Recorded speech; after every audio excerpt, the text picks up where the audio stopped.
last night in a laugher. Not much of a game. And I understand this. I have said during the Pacers-Knicks series, stop beating up on the Knicks. It's about the Pacers. They have the best point guard and the best offense and the best pace in the league. And I feel like this with Minnesota. Like, they're not as good as OKC. They don't have the depth. They don't have the youth. They don't have multiple guys who can score like that. And so it's just, I feel like we should kind of honor OKC and SGA more than hammer Minnesota. Wow, a reasonable take to start the show, Colin. I like it. So let's start with that.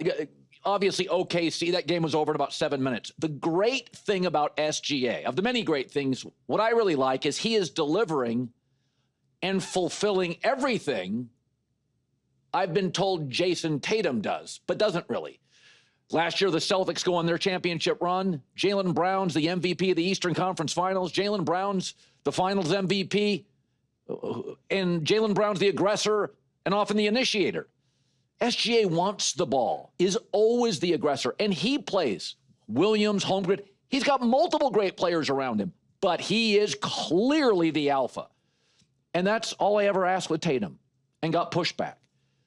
You know, I'm holding Jason Tatum to the standard you guys all lectured me on for years on LeBron. When LeBron didn't take the shot. He's the alpha. He's the one. If he wants to be MJ, he's got to always take the shot. Okay, well, that's the standard of SGA and Jokic right now. Like I think both Jokic and SGA can elevate teammates and clearly do elevate teammates. But there is no question in this Oklahoma City room or that Denver locker room or in the huddle or any time there's a late possession, who's the man? And, I mean, we could crush the T-Wolves, right? They were awful. Their effort was weak. But this series is not about the T-Wolves. And the Knicks-Pacers, which I think will end soon, it's not really about the Knicks' failures. Indiana is the best offense in the league with the best pace. OKC is easily the best defense and the greatest score. I mean, SGA is only the fourth player in 20 years to win the MVP and reach the finals. The other three, Steph, Kobe, and LeBron. I don't know. That feels historic to me. So I look at them, and between SGA and OKC's defense, this is going to be a great final. I get the best offense, I get the best defense, I get the best point guard, and I get the best score. And I know it's not catchy, and I know it doesn't sound, dynamic, but I think SGA's nickname should be the standard. This is the standard for a true number one. In the locker room, in the huddle, every big possession, he is a number one, has to be dominating offensively, understood by all, even his talented teammates, debilitating to your defense. An adult, consistent, number one on the bus, on the plane, in the room. SG Alpha, the Western Conference Finals, undisputed MVP. This is not about Minnesota's failures. It's about a historic player. He's one of three guys in league history to have 30 points, 5+ assists at least 10 times in the playoffs. MJ and LeBron are the other two. This kid is special. Every time he talks, every time he leads, you just see what a one should be. And here he is after winning the conference finals MVP. Yeah, it's a really good feeling. I think stuff you dream about as a kid. And then, of course, I want to thank my teammates. Without them, I'm nothing. Clear as day. I don't have 124 points by myself. I love these guys to death. Now, with all that being said, this is a step in the right direction, but we have a lot more work to do, and we know that, and that's what we're focused on. So let's buckle up and get ready. Listen, they won by an average margin of 12.9 points per game. And I understand, like, veteran teams in the regular season don't give it, LeBron's going to take some night offs, and the older players, they're dinged up a little bit. I understand their youth is a big component to it. But here's what else is. This is as good a defensive team as I remember. Now, Detroit Pistons were great, but you could tackle back then. That was a little different. But given what you can do now, you can't hand check. You can't use that forearm on your back. Given what you're allowed to do by NBA protocol and rules, this is the best defense I've ever seen. They hound, they confound, they're aggressive, 2 rim protectors on the back end. Even SGA plays defense and is long. Like, this is as good as defense gets. So we can bang on Minnesota, but they're not built to beat this team. Julius Randle's probably a 3, not a 2. Gobert's got no offense. Conley, great veteran presence, not an offensive threat. And Ant just isn't there yet to single-handedly beat this offense. I really believe there's 2 things that I took from Minnesota getting rolled in this series, beyond the obvious that OKC is a much better team. But number one, I said earlier, is that Minnesota rolled the Lakers. They could not compete against this team. And this idea that the Lakers next year can keep Austin Reeves, LeBron, and Luka, who they are what they are. They're not improving ascending players. They are what they are. Whereas OKC is younger. Their players are all ascending. They're better now consistently. They've got 2 first-round picks next year. And again, LeBron is what he is at 41. Luka is what he is defensively. And Austin Reeves is what he is athletically.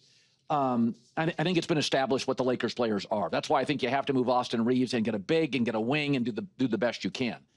My second take is the T-Wolves getting rolled really shows you, and that's okay, he's only 23. It shows you the gap between SGA, Jokic, and Ant. And it is a Grand Canyon gap at this point. And I'm a big Ant fan. But, I mean, Jokic took a beat-up Denver team to 7 games. You know, they just ran out of gas and bodies, or they could have won Game 7. I mean, Ant had 1 great game in this series. Game 3. 1. Ant shot only 28% from threes. He had no double-doubles. Forget triple-doubles. He had no double-doubles. He shot 69% from the free throw line. So you can't take SGA, Steph, Jokic, or LeBron in his prime. You can't take them out of their game. Can't. You can take Ant out of his game. Not everybody, but a good defensive team. Trap him, double him, throw bodies at him, make him make quick, decisive reads. He's not great at that yet. And I always said, what really makes the greats great, what really makes LeBron, Mahomes, Tom Brady great, their entire careers in their prime, those 10, 12 years of prime, basketball, maybe it's 14, football, maybe it's 10. Everybody's trying to disrupt Brady, disrupt Mahomes, disrupt LeBron, and they can't. The entire game plan, stop that guy, can't. I mean, LeBron was, even out of high school, by year 2, 30 plus, 10 assists, tireless both ends. And everybody was trying to stop him, throwing their best defenders at him. Doubles, traps, pressure. Didn't matter. And everybody is designing their defenses to stop the greats. OKC did it and really shut Ant down. They couldn't shut Jokic down. Jokic ran out of gas. He didn't run out of brain power. He didn't run out of distribution or scoring. He just got tired. Ant needs more layers. He needs more time. He needs more experience. You can double him, and he's just, I've said this, it's a little bit like a quarterback in year 2 instead of year 5. Mahomes admits year 3, the lights went on. Ant's just not, he's not good at pre-snap quarterback play yet. You can double him, pressure him. He can't make those quick reads yet. My guess is you could be trade deadline next year, he may have it. But he's just not quite there, and it shows the gap with a Jokic and an SGA. I said this yesterday. SGA is 26, and Ant's 23. Like, if you're 46 and 43, there's no difference. But at 26 to 23 in the NBA, it's a different player.